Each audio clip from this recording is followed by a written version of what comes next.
Introduction video, Dilation and Rinsing. To maintain the vaginal cavity, regular dilation with a dilation set is required. Ensure proper hygiene by washing your hands before. Dilation after a vaginoplasty is necessary.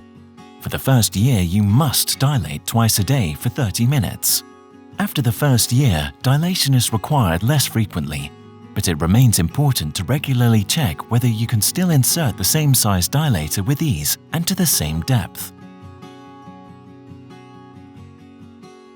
Before you start dilating, ensure all necessary items are within reach and that you have used the toilet. Place a standing mirror between your feet. Use a water-based lubricant when dilating. Ensure a safe, comfortable and warm environment. Make sure the lubricant is evenly spread over the entire dilator.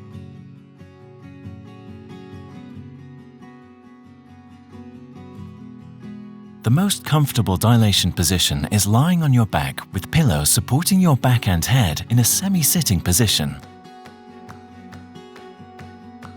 You may also use pillows to support your legs on both sides. Begin by lifting your pelvis.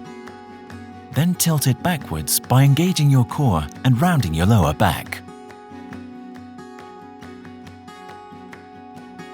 In this position, lower your pelvis again and relax your abdominal and gluteal muscles. In this way, your lower back lies flatter on the bed and the dilator can be inserted more easily. Your legs should be slightly bent, supported with a pillow, and turned slightly outward. Start with a few abdominal breathings to relax the pelvic floor muscles.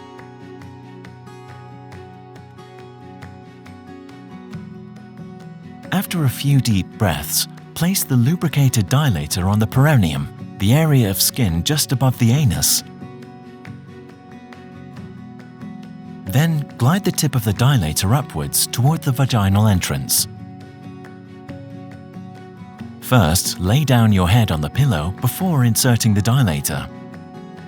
Then insert the dilator at an angle of approximately 45 degrees.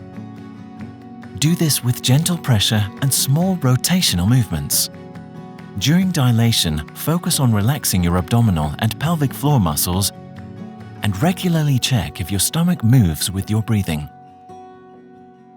Inserting the dilator is often easier during inhalation.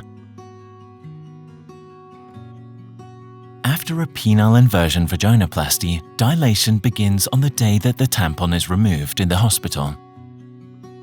Dilation is essential for maintaining both depth and diameter. You should feel slight pressure at maximum depth. To reach deeper during dilation, it may help to apply gentle pressure with the entire dilator against the back wall of the vagina. Ensure the dilator does not tilt.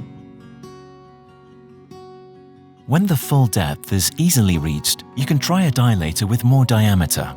If full depth cannot be achieved with a larger dilator, it is recommended to use first the smaller size and then the bigger size in the same dilation session. After an intestinal vaginoplasty, dilation starts 2 to 3 weeks after the surgery during the first follow-up visit at the outpatient clinic. After an intestinal vaginoplasty, the intestinal mucosa is often visible as a pink area at the vaginal opening. During dilation, it is important to keep the connection between the intestine and the skin sufficiently wide and flexible. To gradually stretch, start with a smaller dilator and make slow circular motions, similar to stirring. When the dilator can be easily inserted, try a larger size in the same dilation session.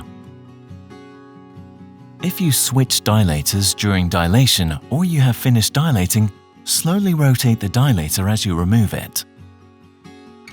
If this is difficult, remain calm. Take a few deep breaths while slowly rotating and gently pulling the dilator.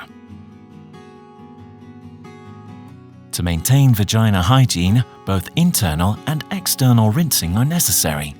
The easiest way is to do this in the shower. In the early post-surgical period, rinsing is required after each dilation session. For the first few weeks, use a betadine solution. When the betadine is finished, rinse only with water.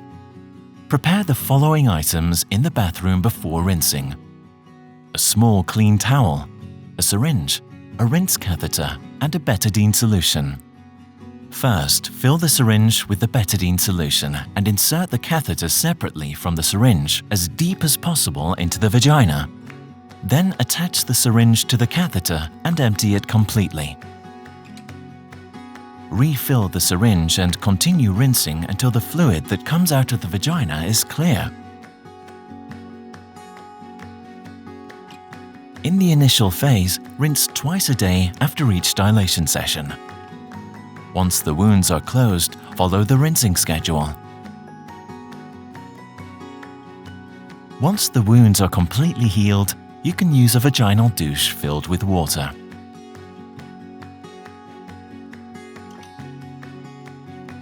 Rinse the outside of the vagina with water from the shower.